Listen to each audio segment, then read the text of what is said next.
வணக்கம், நான் உங்க ManianGopi. இன்னைக்கு இந்த வீடியோல நம்ம வந்து காமன் ஐடிஆர் அப்படின்ற ஒரு புது இன்ட்ரோடக்ஷன் பத்தி தான் பார்க்க போறோம். நம்ம எல்லாருக்கும் தெரியும், நம்ம சேனல்லையும் நிறைய போட்டிருக்கோம். என்னன்னு கேட்டீங்கன்னா, இன்கம் டேக்ஸ் பொறுத்த வரைக்கும் நீங்க ரிட்டர்ன் ஃபைல் பண்றதுக்கு நிறைய ஃபார்ம்ஸ் இருக்கும். ஐடிஆர் 1ல இருந்து ஐடிஆர் 7 வரைக்கும் ஒரு 7, 8 அப்புறம் 4A அப்படிலாம் சொல்லிட்டு ஒரு 7, 8 ஃபார்ம்ஸ் இருக்குன்னு வச்சுக்கோங்களேன். ஸோ இப்போ உங்களோட வருமானத்துல வந்து நீங்க சேலரி மட்டும் தான் வாங்குறீங்க, வேற எந்த பெரிய பிசினஸ் பண்ணல, நான் வீடு வாடகை கொடுக்குறேன் அப்படின்னா உங்களுக்கு ஒரு ரிட்டர்ன். நீங்க சேலரி வாங்குறீங்க பிளஸ் நான் வீடு வாடகை கொடுத்துட்டு இருக்கேன், அதுல இருந்து எனக்கு ஒரு வருமானம் வருதுன்னு சொன்னா உங்களுக்கு ஒரு தனி ஐடிஆர் ஃபார்ம்.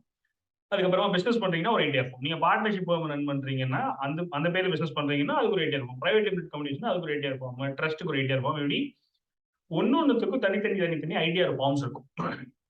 இந்த ஐடியா ஃபார்ம்ஸுக்குள்ளேயும் பாத்தீங்கன்னா நிறைய ஷெட்யூல்ஸ் இருக்கும். இதுல பத்தி நம்ம தனியா டீட்டெயிலா ஒரு வீடியோ போட்டிருக்கோம். நான் அதோட லிங்க் வந்து டிஸ்கிரிப்ஷன் ஷேர் பண்றேன்.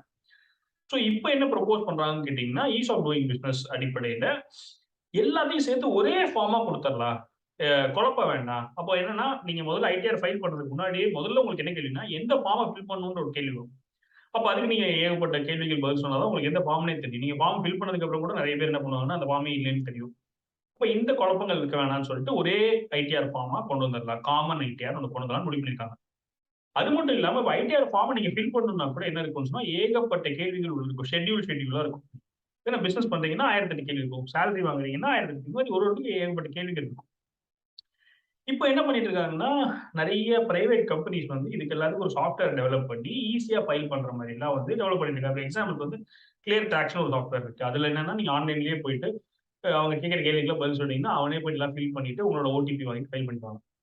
இல்ல இது மாதிரி இல்லாத சேலரி இல்லாட்டி கார்பரேட் இருக்கவங்க இந்த மாதிரி ஃபைல் பண்ணிட்டு இருப்பாங்க. நார்மலா பிசினஸ் பண்றவங்கலாம் வந்து என்ன பண்ண முடியாது, இந்த மாதிரி பண்ணிட்டு இருப்பாங்க. அப்போ அவங்க என்னதான் பண்ணுவாங்கன்னா, ஆடிட்டர் கிட்ட போய் தான் ஆகணும் கண்டிப்பா.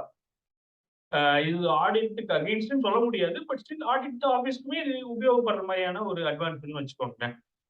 ஸோ என்ன இவங்க கொண்டு வந்திருக்கிறாங்கன்னு கேட்டீங்கன்னா, ஒரு ஆட்டோமேட்டடா கம்ப்யூட்டர்ன்னு வந்துட்டோம். எல்லாமே ஆன்லைன் ஆயிடுச்சு. அப்ப அதுல என்ன பண்ணக்கூடாதுன்னா, கொஞ்சம் மேனுவல குறைச்சிட்டு கம்ப்யூட்டருடைய மூளையை ஜாஸ்தி பயன்படுத்த ஆர்டிஃபிஷியல் இன்டெலிஜென்ஸ் நிறைய யூஸ் பண்ணி என்ன பண்றாங்கன்னா, ஒரு கேள்விகளுக்கும் அவங்க என்ன பண்றாங்கன்னா, அதன் அடிப்படையில உங்க ஃபார்மே மாறும். ஒரே ஃபார்ம் ஒண்ணு கொண்டு வந்துட்டாங்க. அப்ப அந்த ஒரே ஃபார்ம்க்குள்ளேயுமே உங்களுக்கு கேட்கப்படுற கேள்விகள் பேஸ் பண்ணி, இப்போ ஒரு கேள்வி நீங்க நோ குடுக்குறீங்கன்னு சொன்னா, நோ குடுத்ததுக்கு அப்புறமா அது சம்பந்தப்பட்ட வேற கேள்விகள் கேட்டுருக்க கூடாது. லாஜிக்கலி ஸ்பீக்கிங் அத ஒரே தடவை நோ, நோ, நோன்னு நிறைய இடத்துல குடுக்கக்கூடாது. இப்ப நான் பிசினஸே பண்ணேன்னா, பிசினஸ் சம்பந்தப்பட்ட எல்லா ஷெட்யூலுமே என்ன ஆயிடும்னா, டிசேபிள் ஆயிடும்.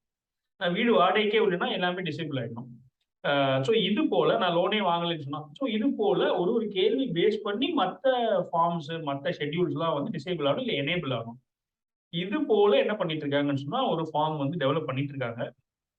அத வந்து இப்ப என்ன பண்றாங்கன்னா, சஜஷன்ஸ் கேட்கறாங்க. உங்களுக்கு ஐடிஆர் ஃபைல் பண்ணும்போது உங்களுக்கு என்ன மாதிரியான பிரச்சனைகள் இருக்குதுன்னு சொல்லி சொல்லுங்க. அத நான் என்ன பண்ணிடுறேன்னா, அத இன்கார்ப்பரேட் பண்ணி நான் வந்து இந்த ஃபார்ம உங்களுக்கு உபயோகமா கொண்டு வரேன் அப்படின்னு சொல்லி சொல்லியிருக்காங்க. இது வந்த பின்னாடி என்ன ஆகுதுன்னா, டைம் சேவ் ஆகும். தவறுகள் நிறைய தவறுகள் கம்மியாகும். அ அசஸீஸ் இன்கம் டாக்ஸ் கட்டுறவங்க அவங்களே ஃபைல் பண்றதுக்கு வந்து இன்னும் கொஞ்சம் சுலபமாயிடும். அவங்க பிரைவேட் கம்பெனிஸ் கிட்ட போக தேவையில்ல. இன்கம் டாக்ஸ் கவர்ன்மெண்ட் வெப்சைட்லயே வந்து ரொம்ப சுலபமா கேள்விகள் கேட்டு, அந்த கேள்விகள் பேஸ் பண்ணி ஃபைல் பண்ற மாரி. இப்ப அதுவே வந்து ஒரு குட்டி, குட்டி ஃபார்ம்ஸ்ல நம்ம வந்து பார்த்தோம். ஆன்லைன்ல வந்து என்ன பண்ணிட்டு இருக்கோம்னா, அந்த கேள்விகள் பேஸ் பண்ணி கொண்டு போயிட்டு இருந்தாங்க.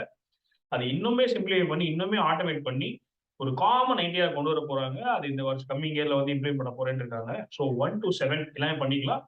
இருந்தாலும் கம்மிங் இயர் நீங்க என்ன பண்ண தேவையில்லைன்னா, நீங்க கவலைப்பட தேவையில்ல. ஐடிஆர் 1 to 4 வந்து அப்படியே இருக்க போகுதுங்கிறாங்க. ஸோ உங்களுக்கு சாய்ஸ். நான் பழைய ரூட்லயே போய் அந்த ஃபார்மே நான் ஃபில் பண்ணிக்க அதுவே எனக்கு குழப்பமா வச்சுன்னா அதுவே பண்ணிக்கலாம். இல்ல நான் புது ஃபார்ம்ல போயிட்டு நான் ஃபில் பண்ணிக்கிறேன்னு சொன்னாலும் ஃபில் பண்ணிக்கலாம். இதுல இன்னொன்னு நம்ம போன வருஷமே இன்ட்ரடியூஸ் பண்ணது என்னன்னா, உங்ககிட்ட இன்கம் டாக்ஸ் ஏகப்பட்ட டேட்டா கலெக்ட் பண்றாங்க. அந்த டேட்டாவை ஆட்டோமேட்டிக்கா அவங்களே ஃபில் பண்ணி போட்டுறது. நீங்க வந்து சேலரி வாங்குறீங்கன்னா உங்களுக்கு டிடிஎஸ் அவர் என்ன பண்ணிடுறாங்கன்னா டிடிஎஸ் கழிச்சிடுறாரு. அப்ப அந்த இன்ஃபர்மேஷன் திருப்பி உங்ககிட்ட கேட்கறல அவங்களே உள்ள கொண்டு வந்துருங்க. நீங்க பேங்க்ல வட்டி வாங்குறீங்க அதுக்கு அவங்க வந்து டாக்ஸ் கழிச்சிடுறாங்க. அவங்க இன்ஃபார்ம் பண்ணிடுறாங்க. அப்ப திருப்பி உங்ககிட்ட எவ்வளவு வட்டின்னு கேட்க தேவையில்லை. அவங்களே அந்த வட்டி எவ்வளவுன்னு சொல்லிடுங்க. இது போல எங்கெங்கெல்லாம் இன்கம் டாக்ஸ் கல்வி டேட்டா இருக்கோ அந்த டேட்டா ஆட்டோமேட்டிக்கா புல் பண்றது. முன்னாடி நான் சொன்ன மாதிரி என்ன இருந்துச்சுன்னா, செக் பண்ணுவாங்க. என்கிட்ட ஒரு டேட்டா இருக்கும். நீ என்ன ஃபில் பண்றேன்னு நான் பார்க்கிறேன். பார்த்ததுக்கு அப்புறம் நான் செக் பண்றேங்கிற மாதிரியான ஒரு அணுகுமுறை இருந்துச்சு. இப்ப என்ன பண்ணலாம், ஏதாவது ஓப்பனா உடனே காமிச்சிடுறேன். என்கிட்ட என்ன டேட்டா இருக்குன்னு நான் சொல்லிடுறேன். நீங்க வந்து என்ன பண்ணுங்கன்னா, அதோட ஜாஸ்தி சொல்லுங்க. அதோட கம்மி பண்ணா நான் கேட்பேன். என்கிட்ட ஆல்ரெடி வேற டேட்டா இருக்கு. நீ ஏன் கம்மி பண்றேன்னு நான் கேட்டுருவேன்.